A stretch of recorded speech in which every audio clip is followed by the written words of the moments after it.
Hey guys, this is Production Music Live. My name is Francois, and in this one, I'm still working on a track, Remake. I really like the track, and Böhmer Purple Line original mix, and it has an interesting groove. It feels very natural, even if it's produced electronically. And I'm kind of trying to remake the whole thing to really understand what it takes to make this type of track.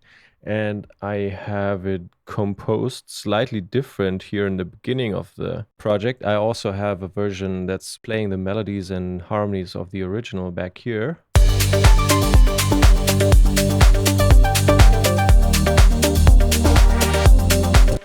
And then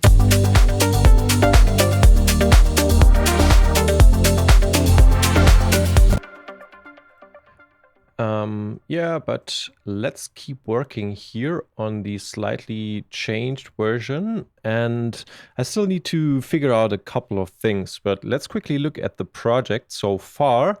So we have two kicks playing together here. One is creating the deeper thump, and the other one is creating the more organic feeling in the middle. And well, they really work well together.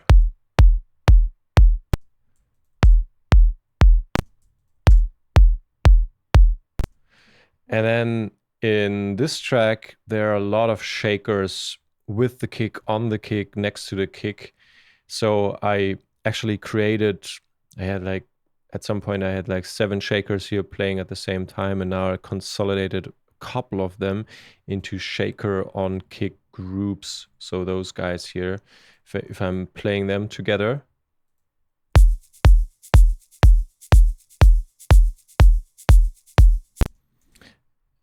Oops, then we have a shaker on kick here. Something like this, and then we have this short clack. What's that again? I actually forgot what it is. Oh yeah. This thing, very important. And then I also tried to figure out a good clap for this one. And it's layered claps. It's actually 6 claps layered. So I resampled them into one clap here.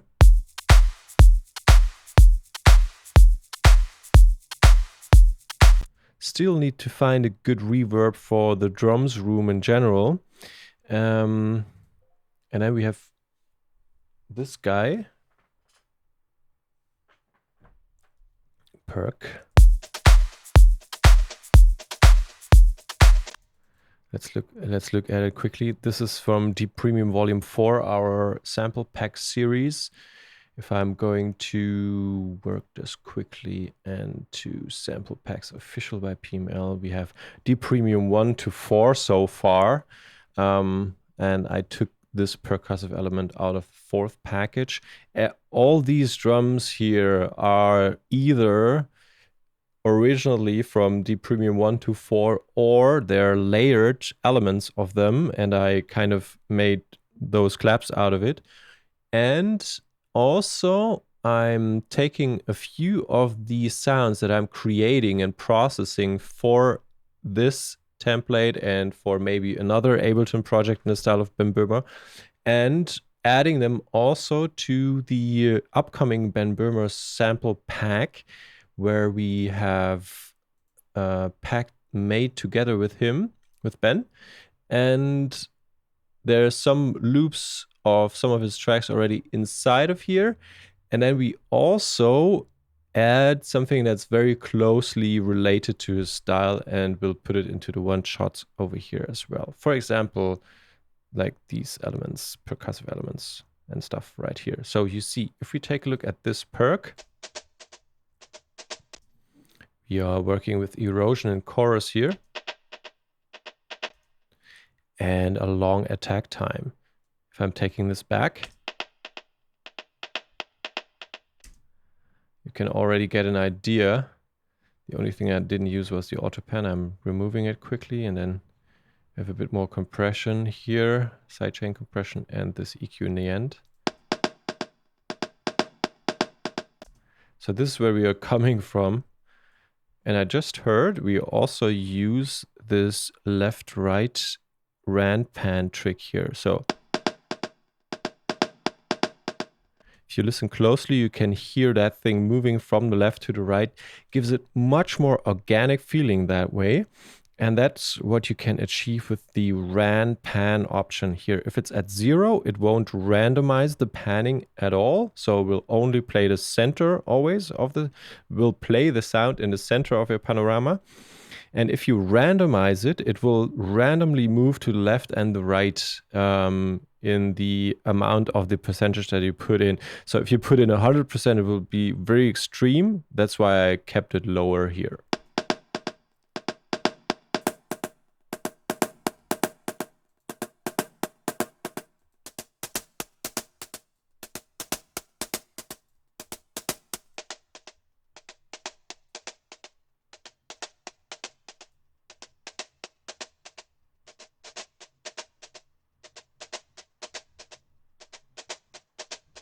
So 25 milliseconds of attack, we are removing this harsh transient at the beginning of the thing. Let's play it together with the kick again. So you have a huge effect here already. Clap hat. It's a very quiet hat on top of a clap position.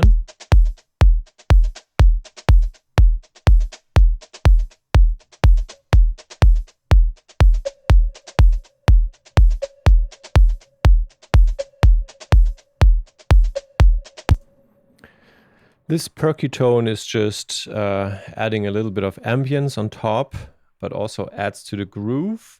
Fast hi-hat.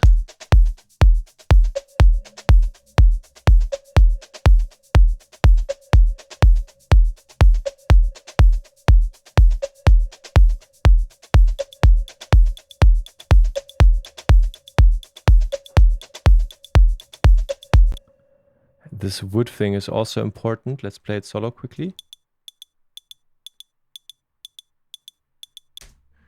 Will immediately make your track sound less electronic and more natural. So if we combine these drum elements, a little bit of white noise here, and then a cymbal,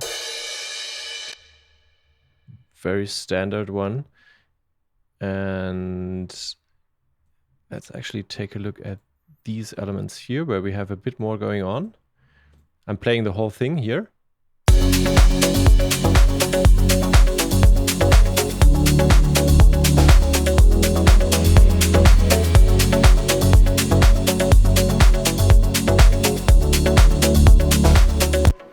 So you can see the drum rack, ran pan contains a lot of rides here.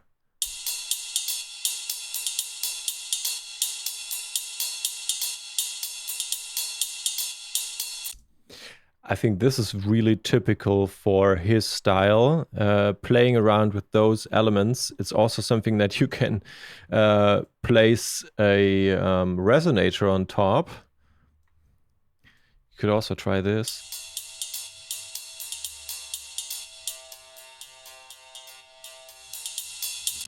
Stuff like this. He does that in Vale. But here you see we have 3 ride elements from our Deep Premium Volume 4 pack. And we are sort of playing them in this pattern here.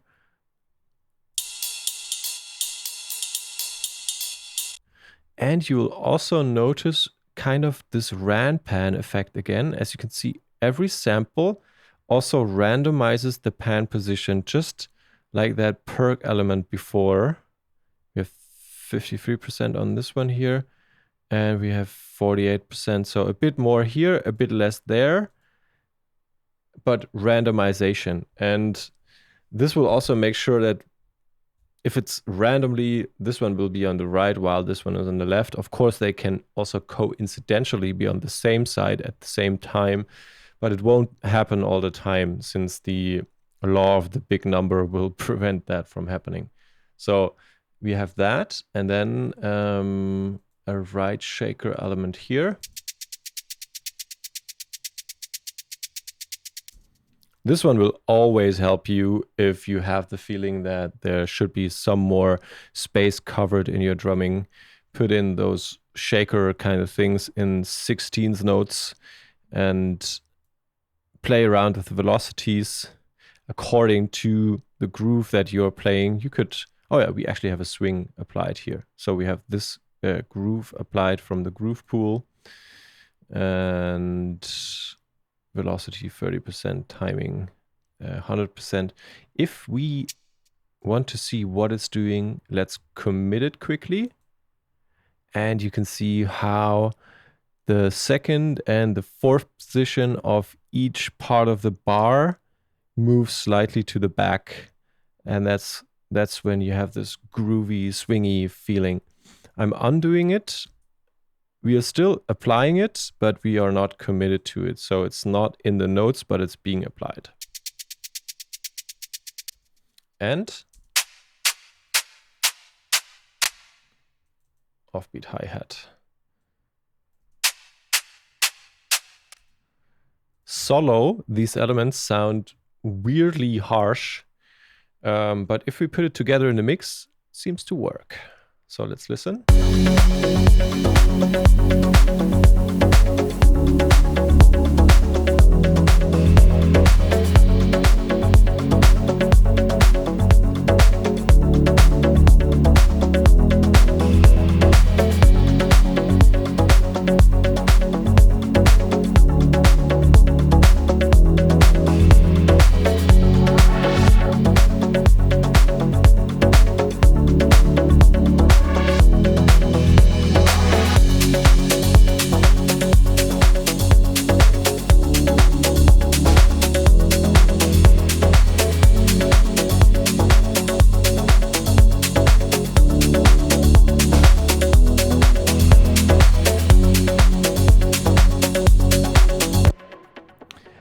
What do we have here?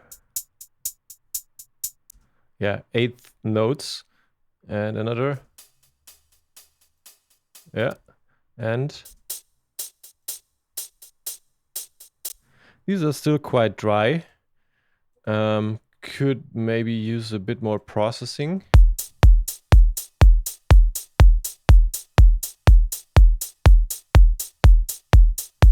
Ah, yeah, we are using them in the beginning.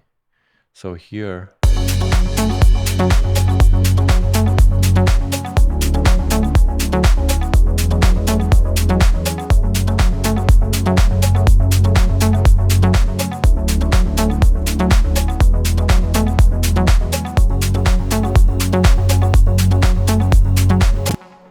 So these are from Deep Premium Volume 1. And now let's take a look at the instruments here. Like if we put all those drum elements together, we are at 36 or something, 37 drum elements minus the stuff up here where I resampled something, and well, okay, -5. So we are at 32 drum elements. Yeah, I mean, it's not a basic drumming, so we are ending up with a few more. And Ben probably uses a couple of loops as well. And what we are doing here is kind of dissecting the loop into its single parts. So we need a couple of tracks, but it's audio. It's not going to clog up your system or anything that much. Bass. Let's take a look at the bass. This one is interesting here. It's super smooth and more in the background.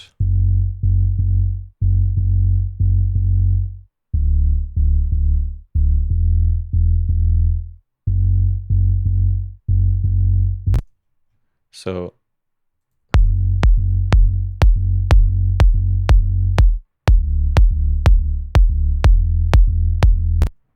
and I have this bass pad.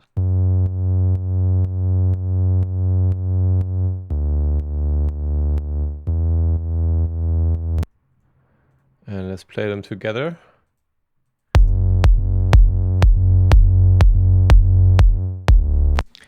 I think it might work. Like let's take a look here.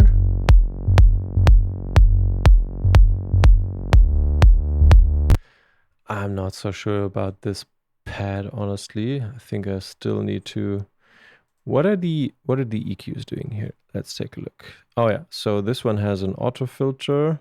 It's occupying... It's meant to occupy much of the stuff below 100 Hertz and up to a little higher than 100 Hertz. And then this pad is meant to play the lower mids or something like that. So because we are cutting it off here. So it's actually not such a good idea to play this low note here, because if I quickly play this on my keyboard.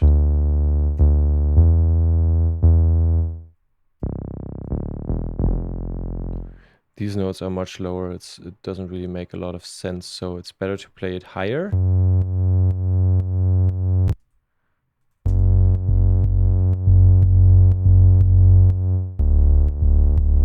But you can notice how they're fighting with each other. So let's remove this one quickly and just keep the lower one and combine it with...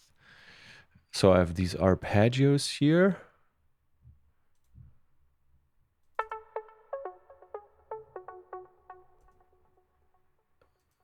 And this one. And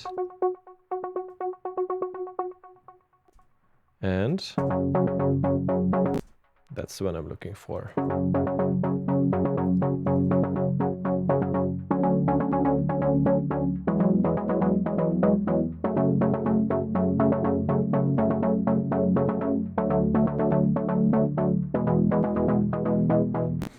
So this is actually the part that took me the longest to sort of get right, because I think Ben in the original did it differently to get to this sound, and I have no idea how he did it, so I tried to listen closely.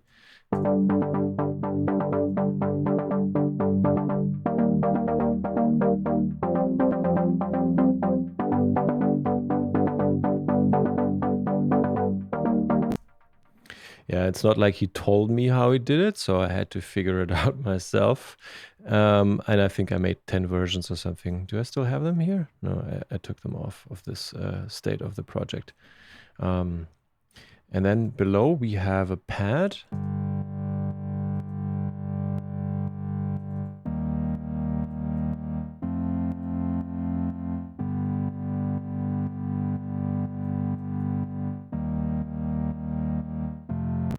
Sometimes you need to set up your tag a little different to make sure you don't have this clicking. I need to fix that on a couple of these tracks still. Although you don't really hear it when you play it in the sum. Anyways, so here we have this main progression thing, which, I don't know, you could call guitar or whatever. And then we have this mid part accompanying it.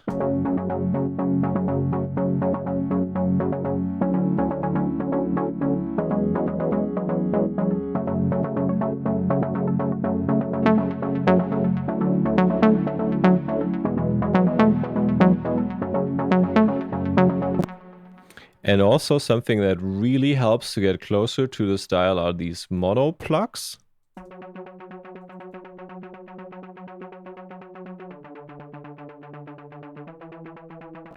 If you hear them solo, you're thinking, really?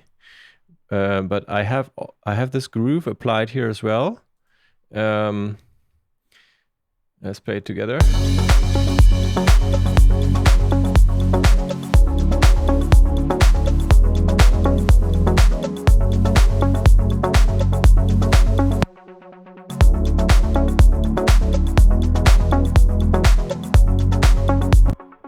So these are the types of elements you kind of hide in your mix, but you notice when they're gone, because this will give the impression that something is moving more quickly in the sound. And it doesn't have to be too harsh, and it doesn't have to be outstanding to transmit that feeling, kind of. Yeah, and let's move forward to this part here where we have this picked guitar. It's super nice.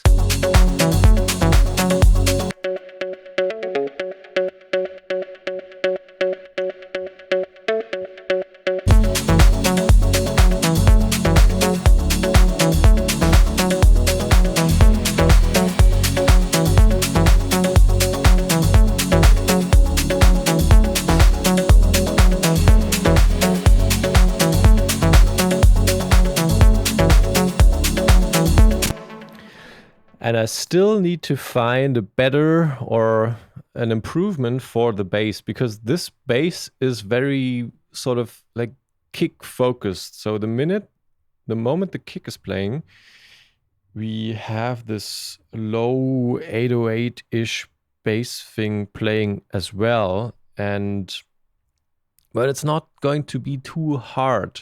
So in the original, it's like this.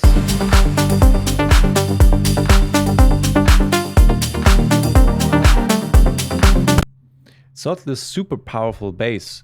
So that's why we always have to try to be smooth here.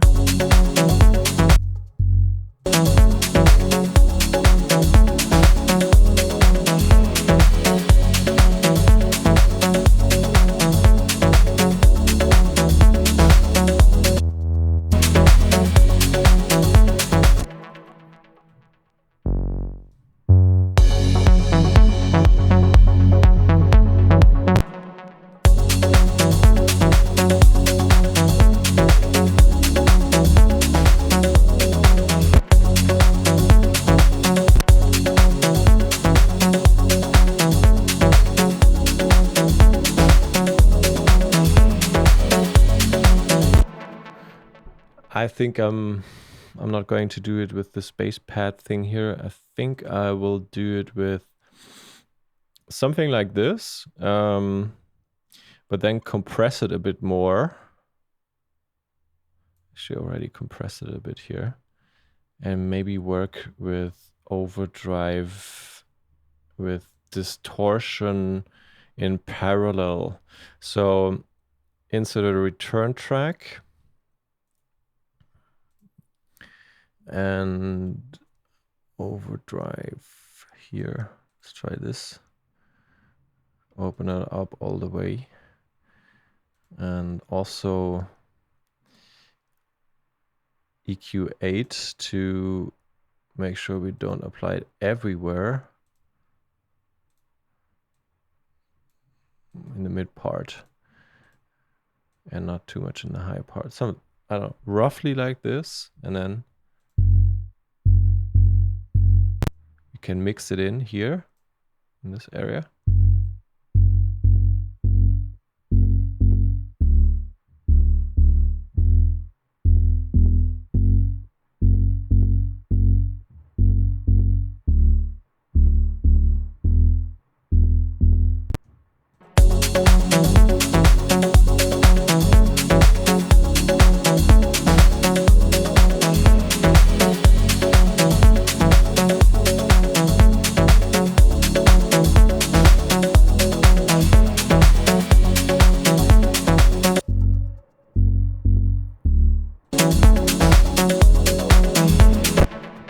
Okay, I think I'm going to do it somewhere like this, but I have to do it in the moment when I'm not wearing headphones, and I'm wearing headphones right now because I'm recording this.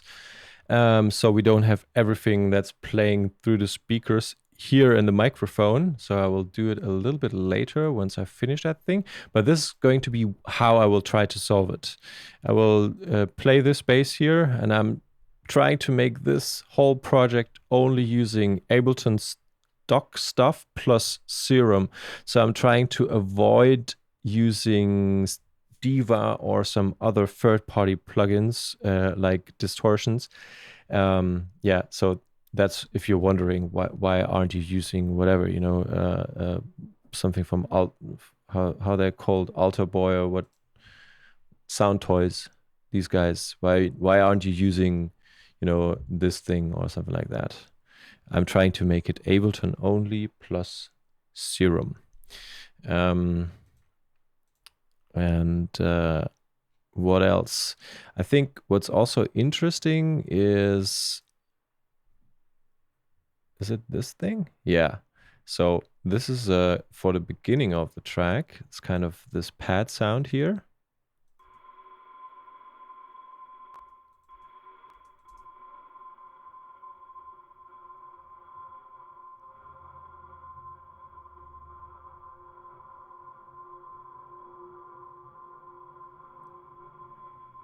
So it's giving Atmo, and it's quite interesting because this is a percussion sound, a one shot, and it's up here.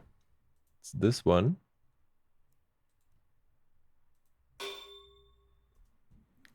If I remove the corpus and the reverb,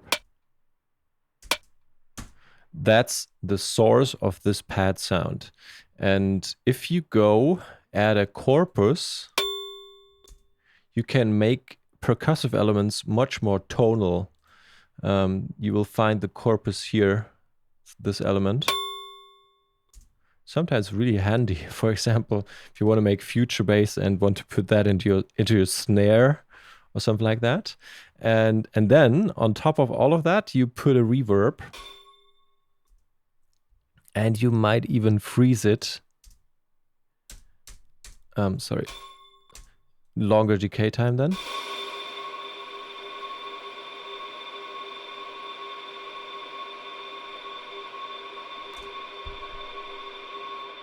And now, if you resample this sound, which I did here in this track, and now I'm only using this part, I can add this into another simpler, for example, here, and then just select this long paddy part. Of course, we can pitch it differently. It's semitone down here. And then also mess around again with corpus and reverb and whatever you want to use. And then you can create this feeling of pad movement. It's kind of funny because you started with, you know, a perk, a pretty boring one-shot percussive element like this. Yeah. So I thought that was interesting to share about this technique here.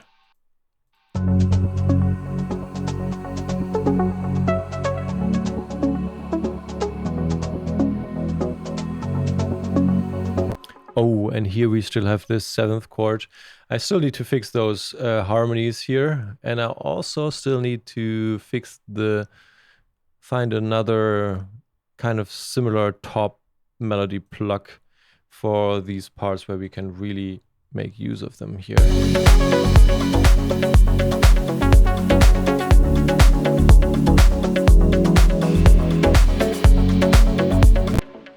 Yeah, and then we also have like these keys answering the pattern. That's like, how do I make this more interesting in the Ben Böhmer style? This is how you do it. You have these little jams talking to each other. That's how you fill up the bars and prevent them from being very repetitive and boring, because actually we are playing the same chord progression for 7 minutes. So how do you keep it interesting?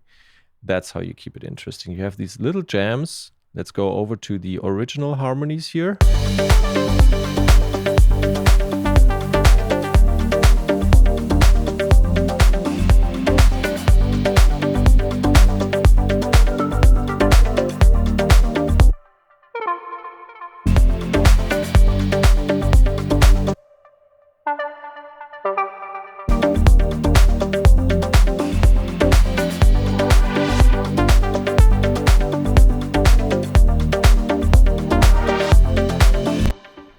And also you throw in those swells. So these guys here.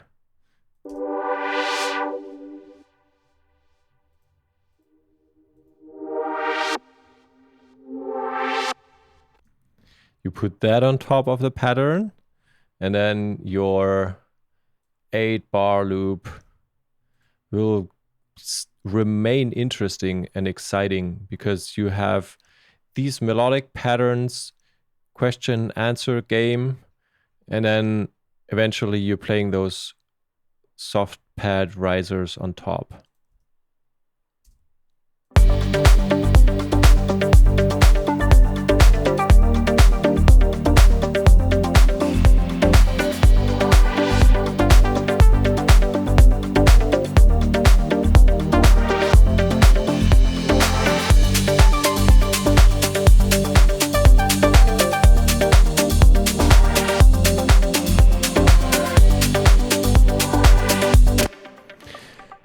And the patch itself, like, what is this pad actually playing? It's hardly ever complicated. This one is just a saw wave with, well, 8 voices unison because we want it wide and detuney.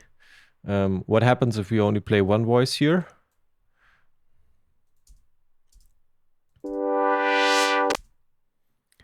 Could work still.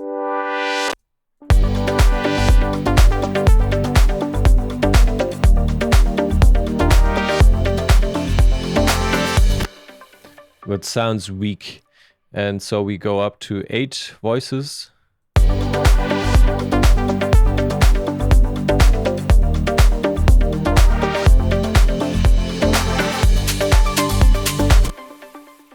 Yeah, so that's these are some ingredients to keep this groovy, more instrumental style going. Also, like, these plug guitars really help.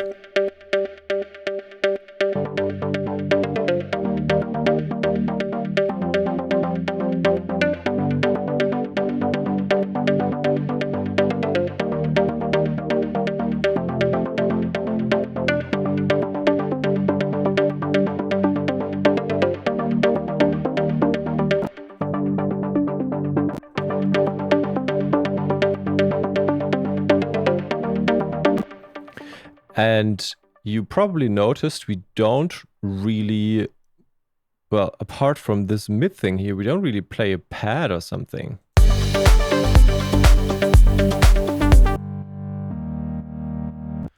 And this is just here to make sure we are filling up the mid-low frequencies as well. And this maybe needs a little bit more depth in terms of the room size or the reverb we're using on it.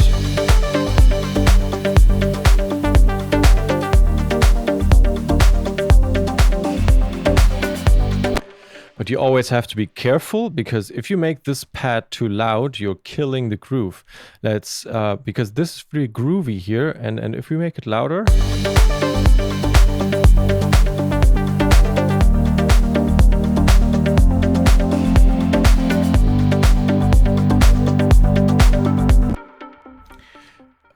then your groove of all of your drum elements just left. So you want to keep this in the background as well. It's the same actually with his track Vale.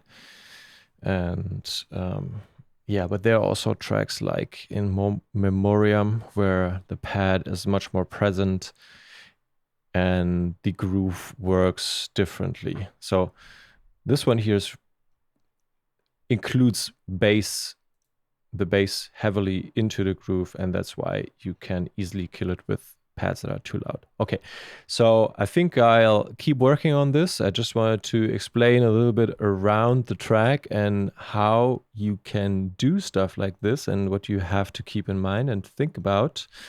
And I guess it will be finished soon and then will be available, so feel free to check back in a few weeks, and I hope you will have a great day. Bye-bye.